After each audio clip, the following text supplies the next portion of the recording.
Welcome back to Choose Christ Completely. We hope this segment of your time is a blessing to you and your family and deepens your relationship with the Father. Now today we're going to jump right in and not have an opening like we usually do because we've had 2 questions asked and both will take some time, I think, to answer, and we want to make sure we have plenty of time to do that. Plus, we've got 2 podcasts to kind of cover today anyway, so. That's my fault, y'all. We typically record on Monday, and after Easter, I was like, I'm not doing that. And then we just didn't have time to work it in the rest of the week. So we're going to have to double down and answer 2 questions. So here we go. Are you ready to do question number 1? Yes, and I think I'm going to start with the one that talks about the gospel accounts, and then we'll get into the other one later. Okay. That way it kind of ties in. Sure. That's good. Sure. All right, so the question that was submitted was this. This Easter morning, I was reading all 4 of the gospel accounts of the resurrection and noticed some stark differences in the details. The overall theme, obviously, is the same. Can you explain why the gospel accounts are so different, i.e. who was at the tomb differs, how the stone was opened, how many angels, etc.? I'm sure I'm probably looking at it too deep, but others might have similar questions. I love this question, and so can we zoom way out on biblical interpretation and specifically interpretation with the Gospels before we answer that question? Is that all right if we zoom way out? Let's do it. All right, so zooming way out, you have 4 Gospels: Matthew, Mark, Luke, and John. 3 of them are what are considered and called by scholars synoptic Gospels: Matthew, Mark, and Luke. And they're called synoptic because they're similar, right? You could line them up if you wanted to. And then you have like the hippie brother who is way out there. John is nothing like the rest of them. One, they all write for different purposes and to different audiences. Matthew's audience is way different than Luke's audience. Matthew, a Jew, is likely writing to Jews. Luke, a Gentile, likely physician of some type, he's not writing to Jews. He's writing very specifically. He tells you who he's writing to. He's writing to a guy named Theophilus and putting together what is an orderly account. Their accounts are going to be different because Matthew's an eyewitness, a disciple of Jesus, a Jew who has a specific background, right? And Luke is going back and putting pieces together from other places, from places he can find, from people that he can interview. That's how he's doing it. As one of the traveling companions of Paul. And the only reason why we know he's a traveling companion of Paul is because in the book of Acts, he'll switch and he'll say we. And he'll start we. And it's like, oh, well, clearly he's with Paul. And so, interpretation-wise, to the person that's asking this question, I would warn you not to synoptic the Gospels. It is dangerous to try to piece them together and put the stories together, because when you put the stories together, you miss the parts that they were trying to highlight. The order is different. That's one of the questions, like the order of all the different events of Jesus' life. They're different in Matthew and Mark and Luke and John. And so, man, why are they so different? Well, it's because Matthew's trying to highlight something that will connect with a Jewish audience. And so when you synoptic them and you lay them together and you try to push their details to fit together, you may lose what they were trying to highlight. Let me give you an example, okay? We're studying the Sermon on the Mount, and the Sermon on the Mount has teachings in other places. And there are places where, like, Luke gives the Beatitudes, right? One of the differences in the Beatitudes of Luke and Matthew is, I think Matthew says, blessed are the poor, doesn't he? Yeah. Luke says, blessed are the poor in spirit, right? It's one or the other. And it changes the difference in how you think about those. Other way around, right? Yeah. And so I would just encourage us, to read them for what they are. And my next encouragement is this. The person said stark differences. But what are the stark similarities? Would be one of my questions, because I think you'll find a lot of huge similarities. Similar things, and all four of them are: who is the first witness of the empty tomb? Well, they're all females. right? In all four of them, it's females. Similarities is it's on Sunday morning. All four of them say it's on Sunday morning, i.e. the reason why we worship on Sunday mornings rather than on Saturdays is because Sunday morning is the day of celebration for us.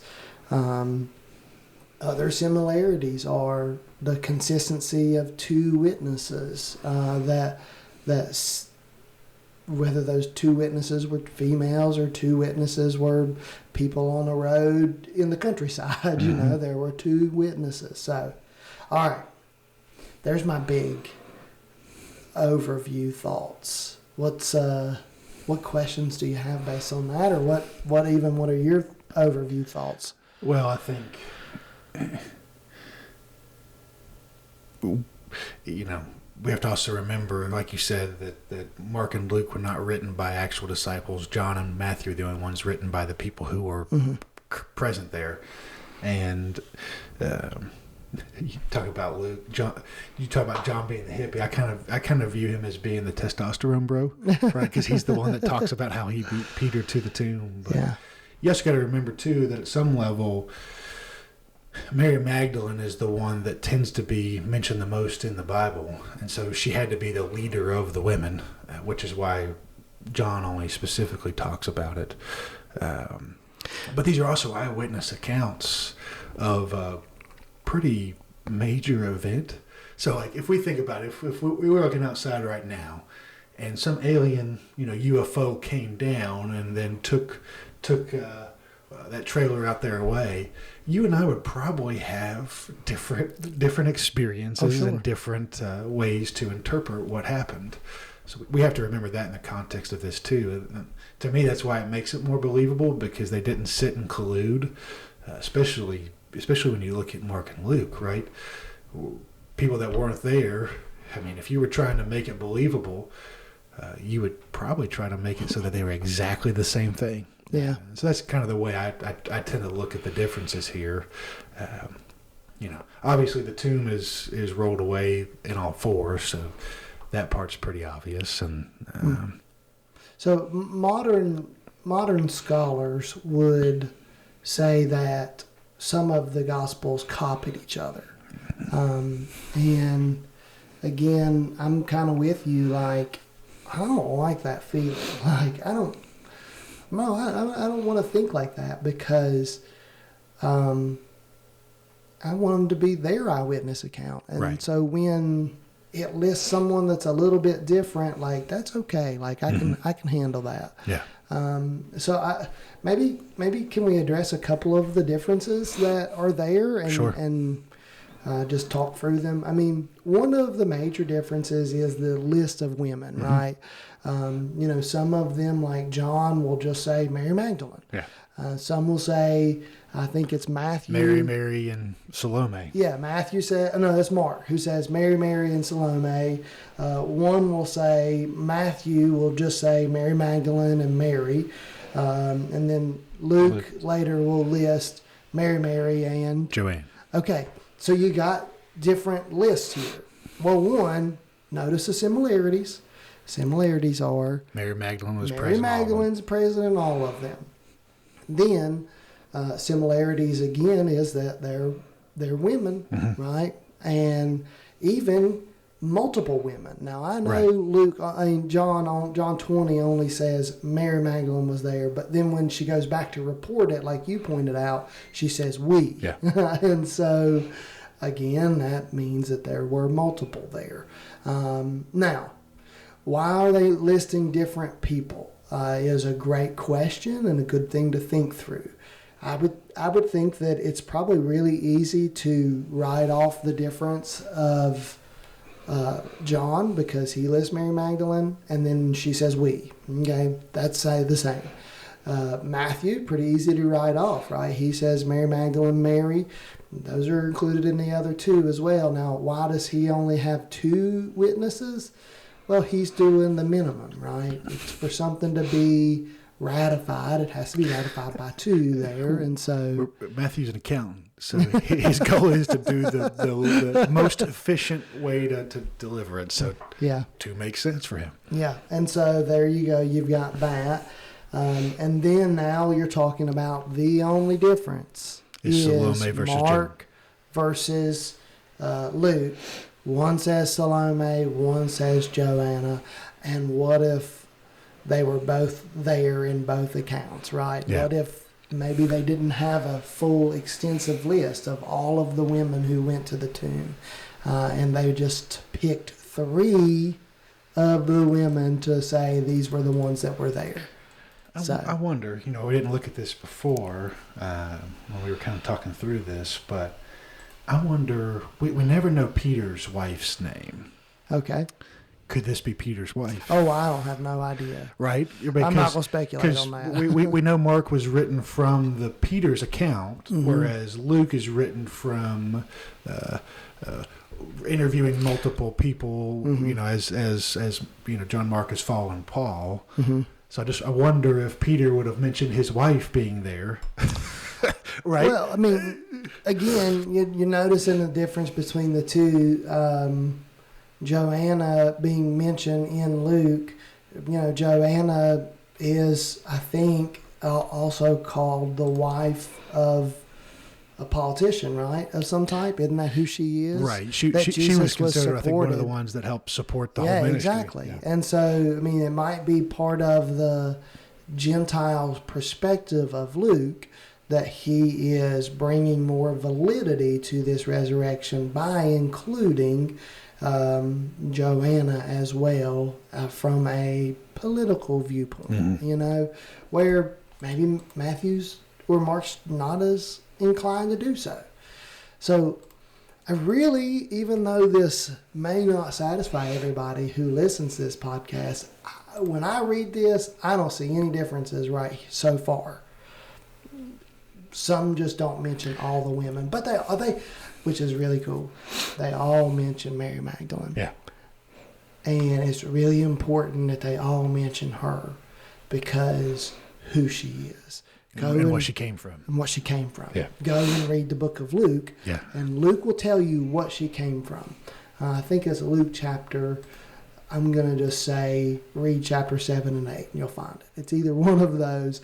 And it tells you how she met Jesus and what was going on in her life. And then Mark 16 will say, she had 7 demons taken out of her. And so, man, that she's the first eyewitness of the empty tomb is one, amazing for anyone who thinks they're counted out because of what their past is, right? Because Jesus is like, nope, we're going to count you in.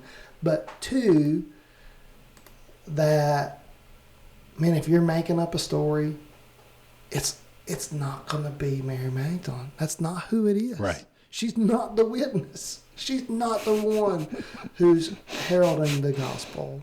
Well, and I like the fact that Luke talks about that, right? Yeah. I mean, not just Mary Magdalene being doubtful, but women in general, right? Right. It specifically says, that was those 3 people, but these words seemed to them as an idle tale, and they did not believe them. And so the other difference in these accounts is not just the list of women, but now one account has this interesting interaction between Mary Magdalene and 2 angels versus 1 angel. Now, again, I'm not saying this isn't a great interpretive model or way to think. I'm not encouraging anyone to think this way because I don't think it's a great way to read the Bible. But if you go to John 20, which is the one that includes that extra story, I would say that in comparison to Matthew, Mark, and Luke, that is an extra story. That the story that is all the other Gospels is it recorded in a blip in John chapter 20. It's recorded in the blip of just the early verses. It says in verse 20, in chapter 20, verse 1, early on Sunday morning while it was still dark, Mary Magdalene came to the tomb and found the stone had been rolled away from the entrance. She ran and found Simon Peter and the other disciples and one whom Jesus loved, and she said, "They have taken the Lord's body out of the tomb, and we don't know where they have put him." I would say this is the original account, right, of going to the tomb initially. Right. John just doesn't include the other details, and then includes what could be an extra story, an extra part of what happens in those early moments. So that's what I would say. Well, and from an angel perspective, there's nothing to say that it shouldn't have been 2 to Mary and 1 to the other Mary. Right. Right. Right. Spiritual beings don't have to appear the same to each person. Yeah. And so, are there differences? Sure. Do those differences change the story? Right. Just like the asker pointed out, themes are the same. Yeah. And actually, big details are the same. Yeah. So there's my answer. I don't know if it's sufficient. I mean, I would love for you to probe it if you have any other, we should pull this part out. I don't think so. Okay. I think that hits, again, get back to eyewitness accounts are always going to be different. You and I are going to view something, and we're going to, I think you say it all the time, you're always interested to hear what people take away from a sermon. Oh, yeah. Because I take it differently than even my wife sitting next to me takes it. So, and it's the same words being spoken. Yeah. Yeah, and, even an investigator in a crime today would tell you that eyewitness accounts aren't as reliable as you think they are. Yeah. What they're trying to do is take multiple, piece them together to get to the logical conclusion of actually what happened. Yeah. Okay. Well, go ahead, and if they want to probe us again, they can ask more and push us a little bit harder if that wasn't a sufficient answer for them. Yes. But I love that we've gotten 2 questions in 1 week. Maybe, and so this is fun. Yeah. All right, next question. All right, third question is tied to the sermon actually on Easter. Mm-hmm. And we were talking about, if you weren't present or have forgotten already, we were going over the Sermon on the Mount, the anxious portion. And we'll cover some of those words today too. But Matthew 6:34, it talks about, "Therefore do not be anxious about tomorrow, for tomorrow will be anxious for itself. Sufficient for the day is its own trouble." Mm. So is Jesus implying here that we're allowed to be concerned, quote unquote, worried about whatever is going on today, but not about tomorrow? This is a good question. I mean, I think what Jesus is doing is adding more illustration to help us with a definition of what worry is. I think we toss a lot of things in the basket of worry. We toss general concern in the basket of worry. We toss, man, if I have a passing thought about that thing, it's worry. We toss, if I'm praying about that thing, it's worry. And so I do think that this is an interesting way to divide our definitions of what that word actually means. And so the asker, I think, is probably hitting on something where, Jesus is fleshing out a definition. Hey, today, be concerned about what you eat, right? Because if you don't go to the kitchen and put something in the, even let's just be simple for our culture, you don't put something in the microwave and put the fork to your mouth, like, you're not going to eat. Right. And so, but maybe part of what Jesus is telling us is like, hey, what you're going to eat tomorrow, like what are you going to prepare and where's that food? Be reminded that, hey, plans change. Right. You know, things change tomorrow. You have no earthly idea Right. what will hit you today that Yeah. will change tomorrow. Yeah. So I would think that's a great way to think about it. Yeah. What about you? Well, I think so. I mean, I've long lived with the mantra in my life, if there's something I can do about it, why worry about it? Because I can do something about it. And if there's nothing that I can do about it, why worry about it? Because there's nothing I can do about it. I heard it put differently by a manager of sorts that I had who got hit with cancer a couple different times in his life. And the way he put it was, problems can be solved. Issues are resolved. And so if there's a problem, there's something I can do to solve it. But if there's an issue, then there's no point in worrying about it because there's going to be some resolution to whatever it is. Mm-hmm. And I think that's kind of what Jesus is trying to communicate.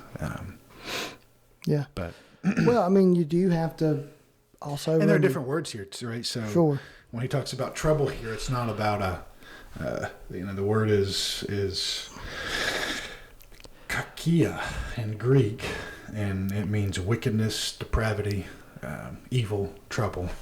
And then the actual anxious part is the word used is worry. Yeah. So he does use different words here to describe what tomorrow is and what the problems today are. Merimino, right? Merimino. For which one? For the worry? Yeah, thought. Yes. Give thought yes. to. Yeah. Yeah, and so there we go. I think that's a great answer. Yeah. Well, and even when you think about worry in general, typically we're worried about something because it's going to affect our own self-interests, right? I don't know but typically we're worried because it's going to affect us in some capacity. I'm not worried about something that's going to affect you, right? Typically, I'm worried about something that's going to affect how my day-to-day life is lived. Yep.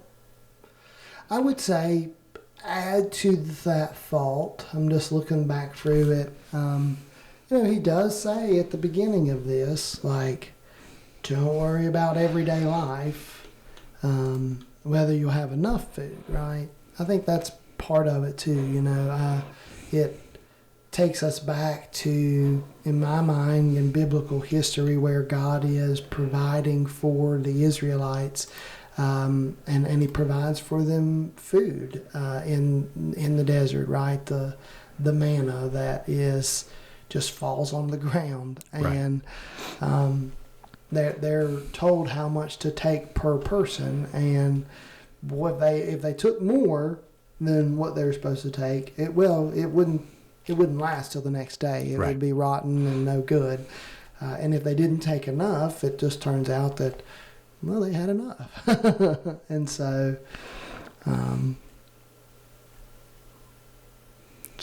that's my thoughts. I don't know what else to think on it. Well, and I think all of Matthew 6 is about how we view ourselves too.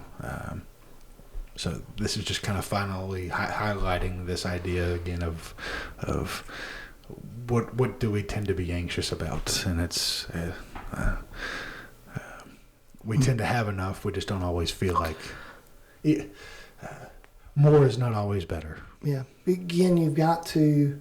So Jesus in Matthew 6 just talked about your eyes, right? You remember he says, if your eyes are healthy, your body will be full of light. And if your eyes are unhealthy, your body will be full of darkness. So that's before this.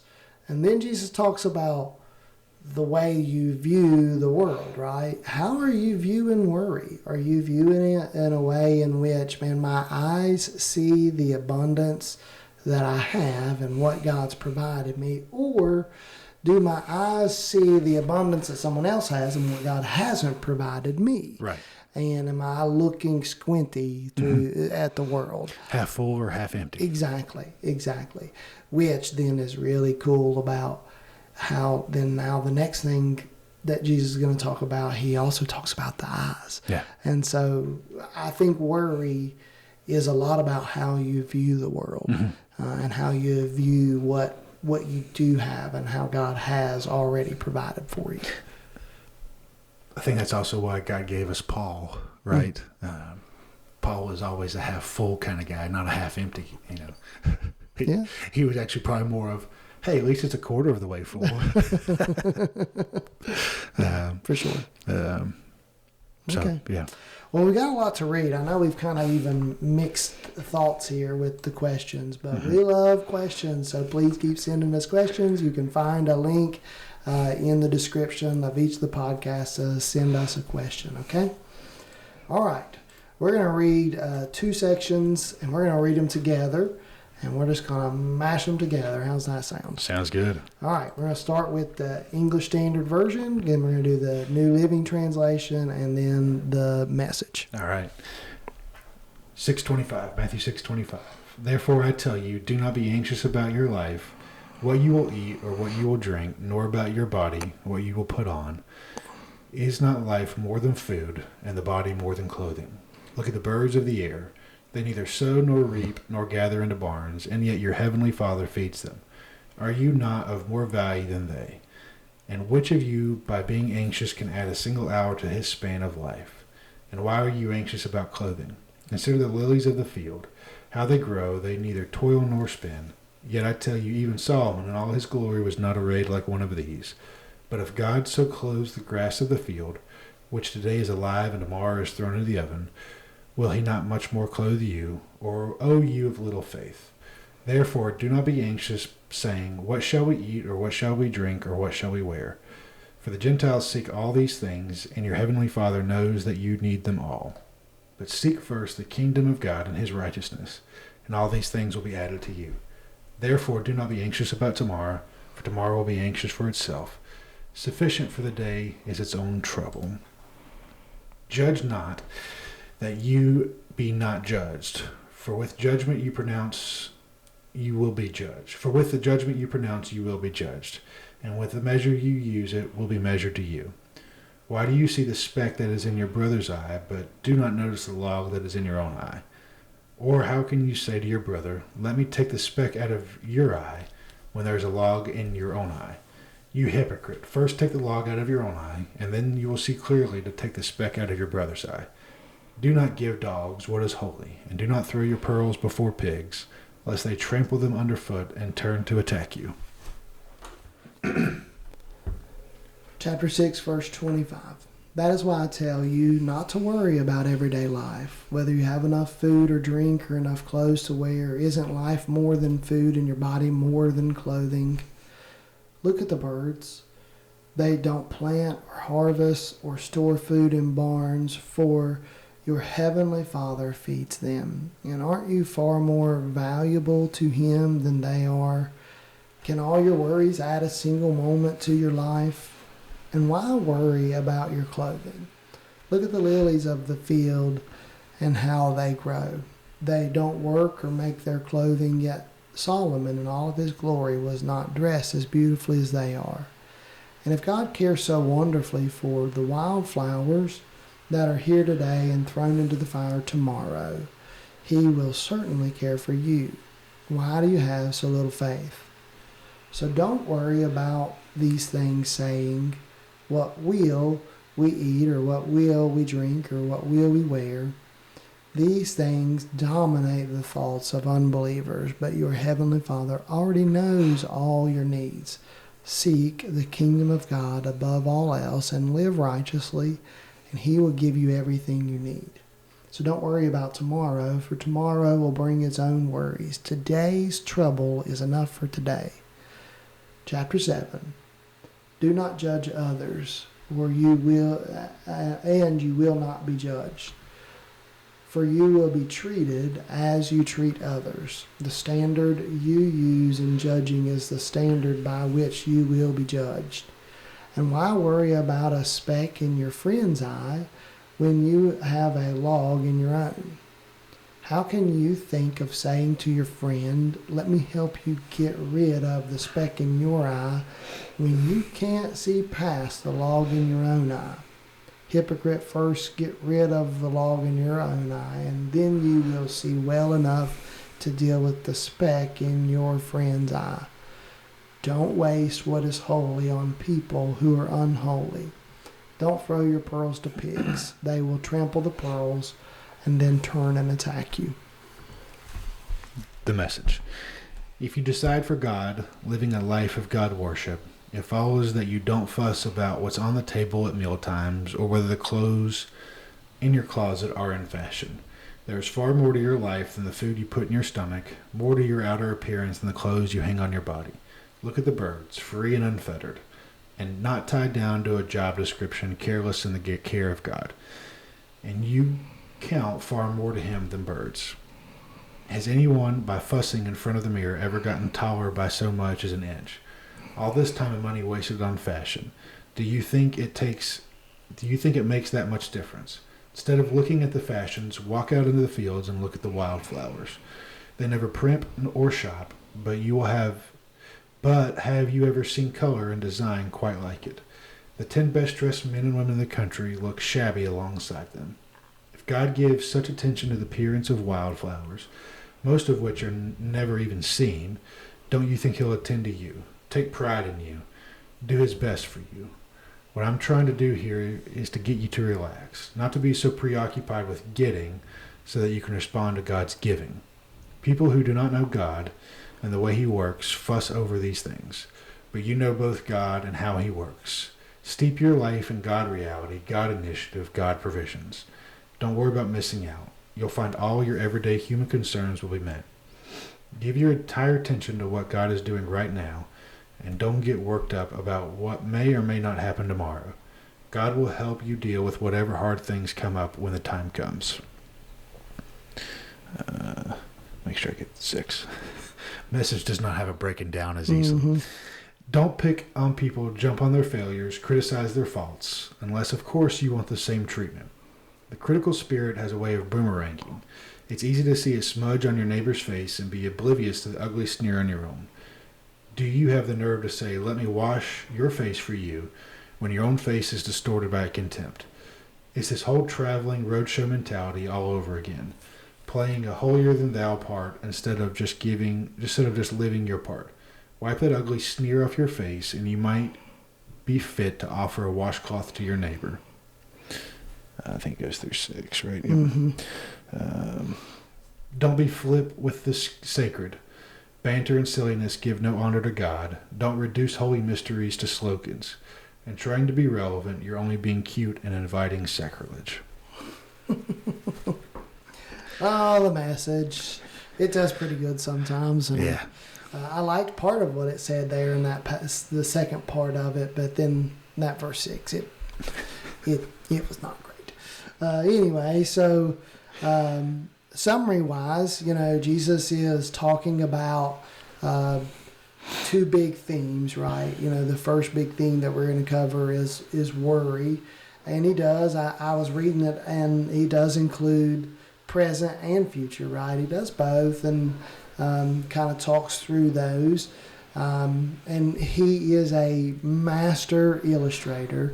I won't talk too much about that in the summary because that's like my favorite part in these 2 passages.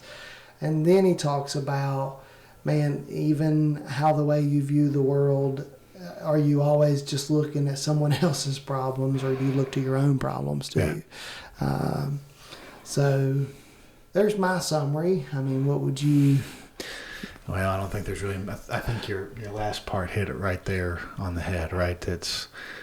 When you're looking around you, where is your focus? Is your focus on him, or is it on everything else around you? Yeah. And that's what he's highlighting. And that's why I think he goes from serving mammon to to what are you focused on? Yeah, I mean, that's really a great point. Way to go. Because when you're focused on him and you happen to see someone else's issue, it's usually not, I'm giddy about going over there and confronting you, right? Yeah. You happen to run into someone else's issue and you're focused on him. No, like this is me coming alongside you, Right. and pointing you to him, right? Yeah. That we would both look to him at the same time, that he would be the one who receives the glory and the friendship. So that's a great observation. All right, so I occasionally have them. oh man, you're full of them. What do you like and what challenges you?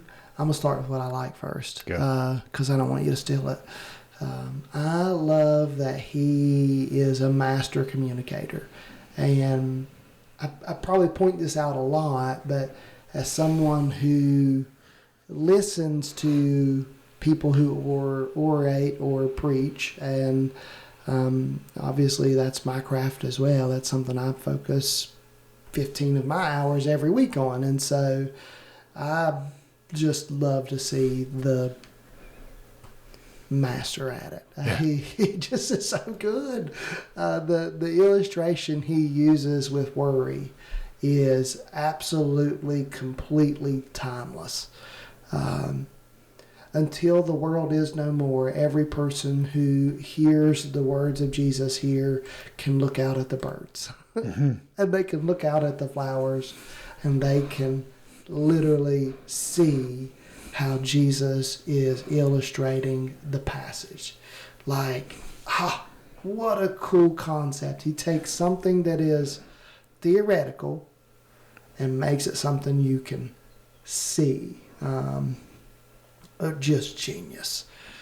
Yeah. Does it again even in the exaggeration of the second part, right? He makes it where it's something you see and maybe even feel. The log in the eye. Everybody knows what it's like to feel like there's something in your eye. Yeah. And so I just think that it's so cool. Jesus is very good about taking things that are intangible and making them tangible. Relatable too, right? Yeah. These aren't just some ethic from above that you're not supposed to grasp onto. Like, no, he makes it relational. He makes it something that he's pulling people into and including more people into this message. So that's my favorite part. I like how in each of these, at least in the anxious part, he talks about how even the Gentiles, the unbelievers, are you trying to be like them? And he calls them out. So if you're going to be a believer, there is a stark difference between you and the unbeliever. And I just like the fact that he highlights that there. Yeah. For the Gentiles seek after all of these things. Yeah, and we may think that's a harsh way to speak, right? To call someone Gentile or ethnos or someone of the world, but even listen to his masterful response, right? Or man, think about how someone listening to this would have felt too. Not only would they have seen it, would they have been able to experience it. I mean, even when he's there, he probably could point to birds and point to flowers there on the mountain. But now he's even like stirring their feelings, right? Yeah. I don't know that in today's world we really have the same concept of what a Gentile was to the Jew, right? I think we talked about it a little bit when we talked about hate, but at this given time, the Gentile was anybody who was not a Jew, so they would have hated him. Yeah. And so he's saying, hey, you're going to be the same as that person you hate. Yeah. I think the closest that we could come to is like those people that we as Christians, when you're a follower of Jesus, that those people that we judge and we're like, you are condemned. Right. Like, it's how interesting that it's connected. Yeah. And there are people that are like that in our world and culture, right? I don't want to list a bunch of names because then I'll get in trouble on the worldwide interweb, and I just don't want to do that. Insert the person that you think might be far from God. Yeah. What's their lifestyle like? Mm-hmm. What's their religion? What's their skin color? Yeah. Where do they live? Those would be the people that Jesus is comparing you to if what you're concerned most about is what clothes you wear. Yeah, exactly. Yeah. What kind of food you're eating. Yeah. Yeah. So he stirs our emotions, man. What a such a master. It's a beautiful thing to transition from that, like why worry about what clothes you wear, to the judging of others, right? Because we tend to kind of think one and the same. We worry about putting on the right clothes on Sunday morning, and then when the other person comes in, we judge them almost immediately for not wearing the same, Yeah. Used to be that old adage for the, 100 years ago church, if you didn't show up in a suit and you showed up just in your overalls, you were kicked out of church. I was actually listening to a podcaster, and he runs a big church now, but when he first started, he was a youth pastor. And he'd go to this same coffee shop every so often. And he eventually, one of the baristas, he said, "Hey, come to church on Sunday." So the guy did. And this guy was speaking. He was busy doing something else, so he never saw him. He's like, man, and he waited out in the lobby for him, never saw him, all this sort of stuff. And so he goes to the coffee shop the next day and says, "Hey, where were you?" He said, "I came. But I had to work a shift right afterwards. So I came in my uniform." And the guy greeting looked at me and said, we wear God's best. We wear our best for God. Come back with your best on." And it's, what's it matter? And I think that's why he's highlighting here what we wear, to immediately don't judge them for what they are wearing. I got lots to say about that, but I don't want to make the internet mad at me. I mean, it's that same. Well, we were just talking about it with Mary Magdalene. Yeah, right? Exactly. The most. Exactly. Look at David's life. Look at even Saul's life. All these people came from what would have been considered the pits of the earth. What would Mary Magdalene have looked like in today's world? In today's world, and when she encounters Jesus for the first time, would she have looked like me and you, who are well kept? Well, semi-well kept. I'm semi-well kept. You're well kept. Would she have looked like us, who have had showers and wear nice, clean clothes? Yep. In fact, she probably looked more like someone who's unhoused in our culture, and then strung out on meth. Oh yeah, I mean, and yet, what happens? Yeah. And so, I mean, that's honestly. Yeah, I mean, you can make an argument that she's probably the most influential eyewitness to ever exist. Oh, for sure. Without her, I mean, because obviously her words carried enough weight for John and Peter to go run into the tomb. Yeah.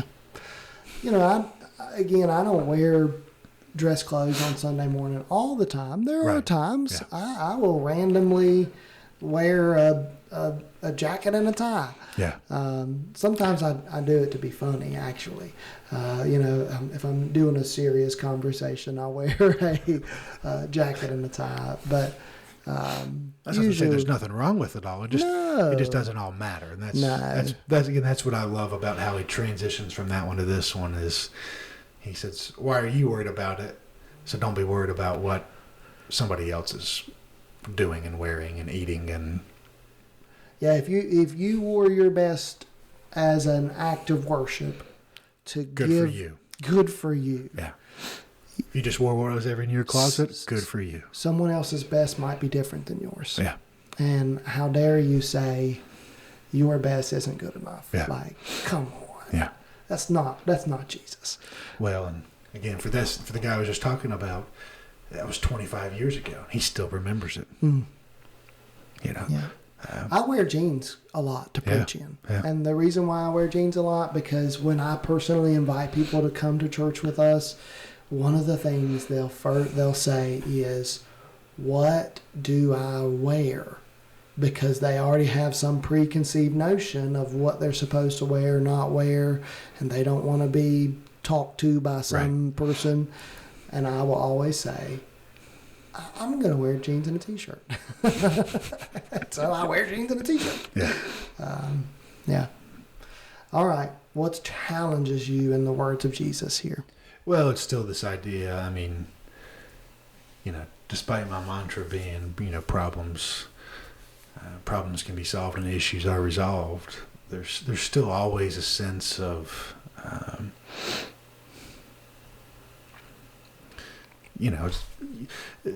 it's ease since I've started doing the podcast, but when I first started doing them, there's always this sense of that feeling in your stomach. Am I going to screw it up? Am I going to do it right? So that's always that's the obvious challenging part about the anxious piece is we often forget in the middle of it. Jesus did this, and we just something like last week, right? Life kind of just got us, and that's why we didn't do the podcast. What Jesus did every time life threw crap at him, what did he do? He retreated, and prayed. Yeah. And we just forget to do that sort of thing too often. That's why I think that's the challenging thing is have the worry, but pray about it immediately. Yeah. That's the hard part. So I just want to speak into your worry, if that's okay. Go. I've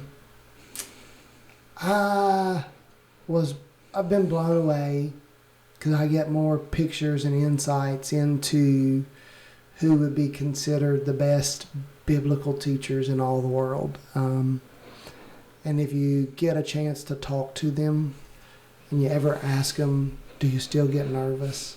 You know what the answer is?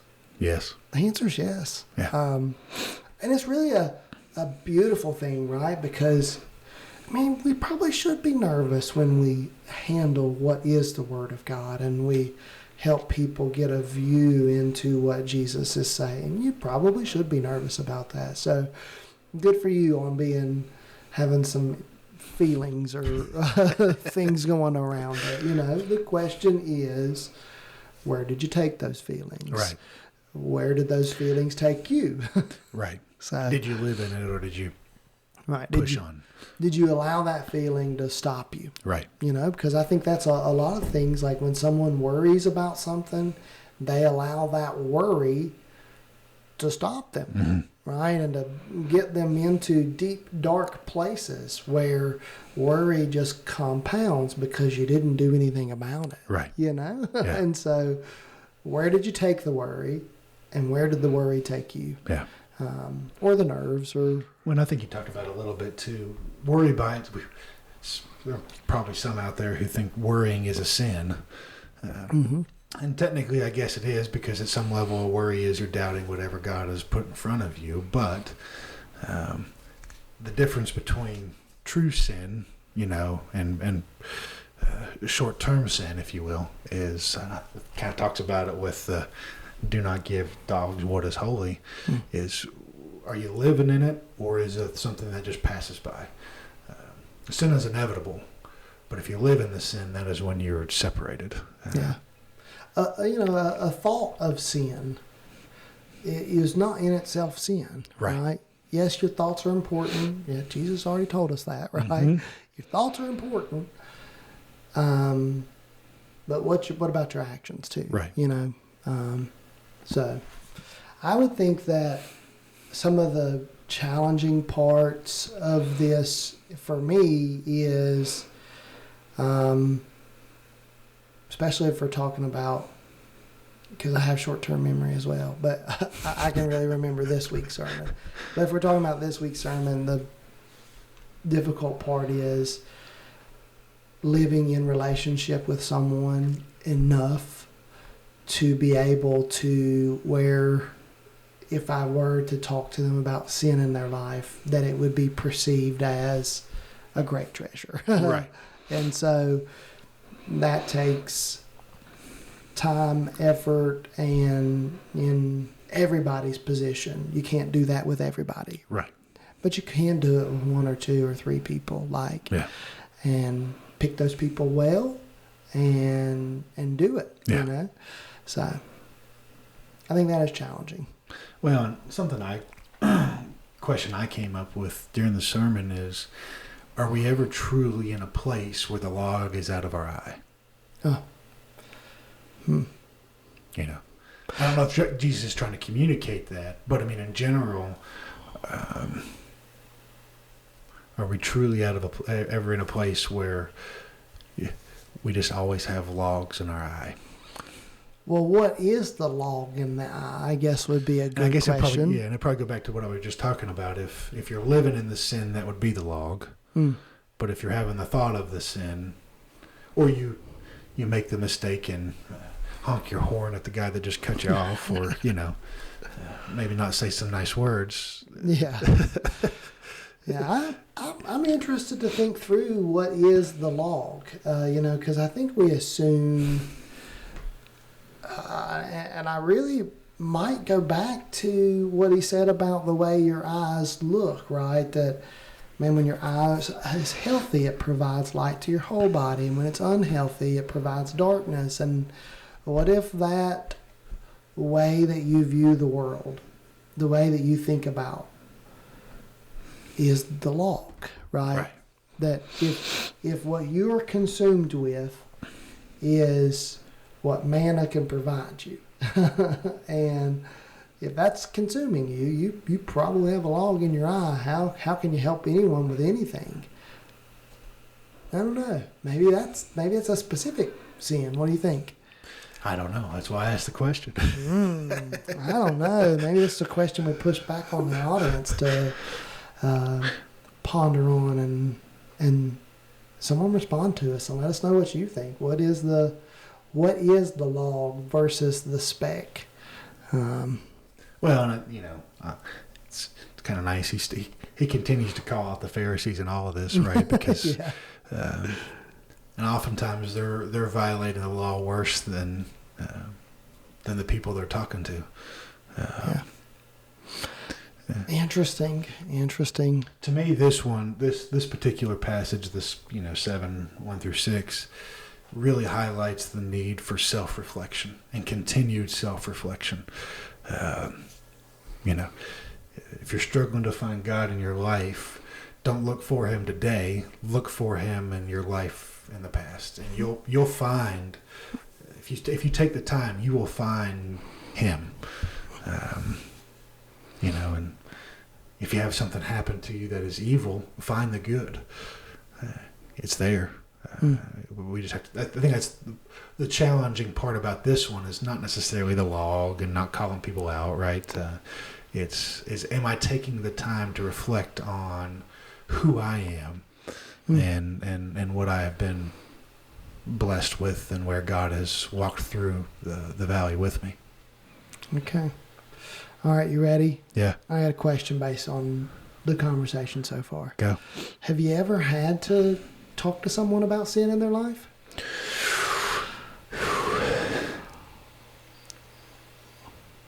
Yes. Ooh. And I would say that I am terrible about skirting around it. Oh, okay. Instead of just blatantly doing it, I tend to skirt around it. Shawnee and I were talking about this a little. Okay. If you're in my household, I don't skirt. I'm pretty blunt. Mm-hmm. But if you're not in my household, and this is a struggle of mine, is I don't tend to hold you to the same standards that I hold myself, my wife, and then my 3 kids. I guess it would depend on who it is, would determine the level of bluntness, right? Right. One, I really think that judging as far as from a believer standpoint is probably majority of the time for other believers, not really for non-believers. Right. Yeah. Well, he highlights that. This right? is us calling them alongside to look for God's kingdom, for their citizenship.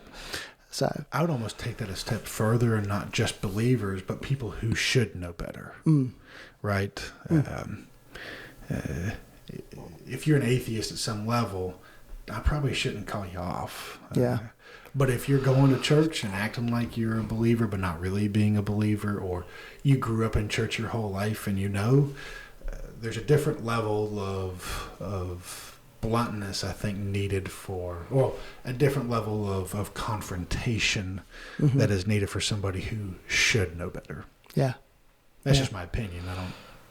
I don't know what you think about it, but I do think the level of relationship matters, right? And I do think that the level of portrayed holiness matters, right? We shouldn't let people go on thinking that that's not sin, right? Yeah. Well, they should know. Yeah. All right. I want to go back to skirting the issue, but I don't know. I might be pushing you too hard. Why do you think that is? If it were someone outside of your immediate family, why do you think you feel the need more to skirt the conversation? Again, because I don't expect them to live to the same standard that I try to live myself. I think he kind of talked about it, and he talks about it here, right? I guess more internally, not specifically tied to this verse, but, for with the judgment you pronounced, you will be judged. So if I skirt around it, then it makes me less likely to be judged. If that makes sense. I don't know. I mean, it's just... And sometimes I think it's more about trying to be political about it and not trying to fully ruffle the feathers. Well, I think that's why when I've done it, it's been more of a skirting of the issue and not a full direct conversation. Okay. I'm trying to think back to And I think most people will do that at some level because, they don't want to sit between somebody, and not everybody has the... you said it that day when you were talking about let your yes be yes. I can't remember the terminology you use, but a wound from a friend. What you're saying? Yeah, not my saying. It's from Proverbs. The wound from a friend can be trusted, but the flattery of your enemy is a snare, I think is what it says. That's maybe not a direct quote. Not everybody has the ability to actually take the criticism and receive. You talked about it on Sunday, and he talks about it here. If it's not going to be well received, why even mention it? And I think naturally we just have a fear of it never being well received. Yeah. All right. Well, I'm gonna. Some of that might be tied to our culture of being connected at all times and being able to have mobility, from multiple facets.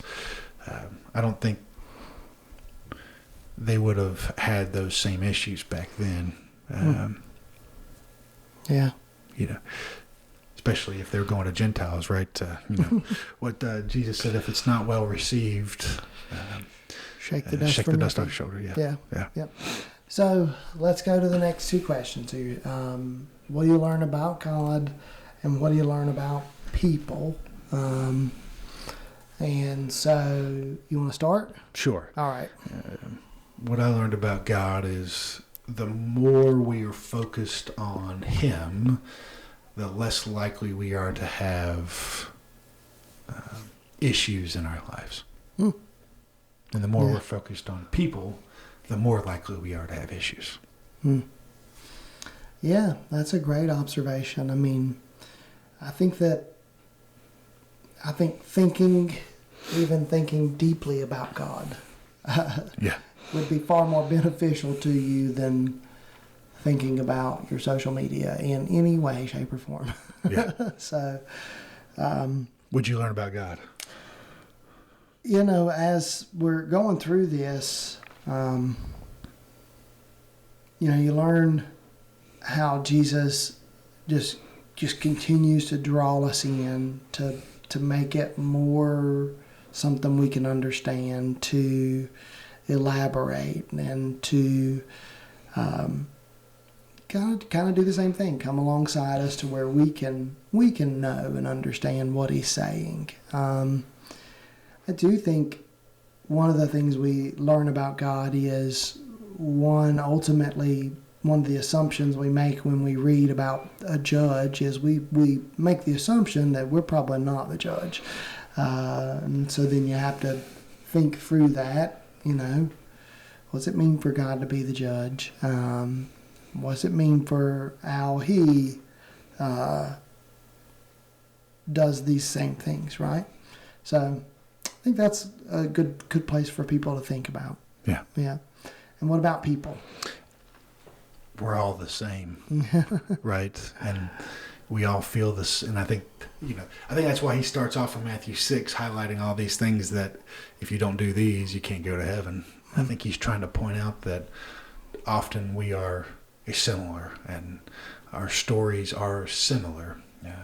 There may be varying degrees to the stories, but having the community is what stops you from judging others and being anxious. We all feel the anxiousness. At some level, we all will judge somebody. He ain't as good as me, or at least I can put a roof over my head. Stuff like that. It's just natural. So that's what I learned about people, is that we all encounter these same problems. Which then maybe even go back to just how good he is at this, Yeah. Generic. I mean, it fits time. It fits every person in time. Yeah. He knew us so well. That we wouldn't change 2,000 years later. Yeah, he knew us so well that we would struggle with worry and what clothes judging other people. Yeah. And, I think that one of the things that I don't think anybody wants any other person to help them with a speck in their eye. Like, I think that's a thing that's in this. Like, nobody wants to be like, okay, you go ahead and examine me and look through my life and yeah, some people don't like to go to the doctor, do they, Justin? No, they don't. No, they don't. Sorry, I called you out. But it's just natural for us all. Yeah. I mean, it is. We talked about athletes before. Most of your elite athletes have a very good ability to receive criticism for the work that they have done. Even Tom Brady, greatest probably football player to ever live, had an ability to be critiqued and told he was wrong. Now, he might explode on you too, but he still could understand that there were times when he was going to make mistakes and he needed to find a way to make those mistakes better. Yeah. And he had coaches, right? Correct, yeah. He had people that spoke into his ability. I think the same needs to be true of us as Christians, right? That we need other Christians to speak into us. They probably look like twice our age. Yeah. That's probably what they look like. So I don't know what your age is, but me and you are in a similar boat. And so they probably look like they're... Wait, so if you're 70, you got to find somebody who's 140? Well, no. I think it works both ways, right? I think even as you're older, you need somebody who's younger to give you the perspective of we always like to say as our generation, okay, boomer, but I think each generation needs the perspective of a different generation to truly gain the true wisdom in their life. Oh, yeah. I mean, even for I kind of think about, and this is real practical, but I mean, there are people who see things that are on the internet and they don't know that it's AI.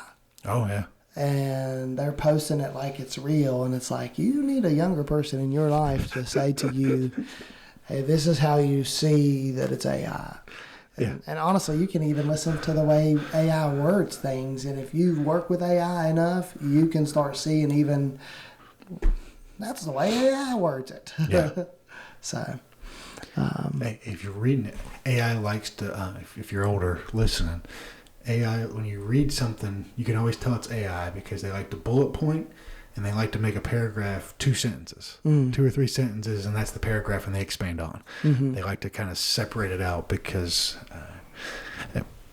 if you read one of my emails, I tend to do that anyway because it's just usually it's easier to disseminate when you're reading through it. But it's usually a quick way to figure it out is there is the same sort of paragraphing involved.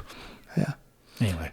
And we're not saying AI is always wrong, but we are saying people do use AI as a tool to do wrong things. Yeah. And so you have to be able to recognize it. You know, that probably wasn't an event that happened. Yeah.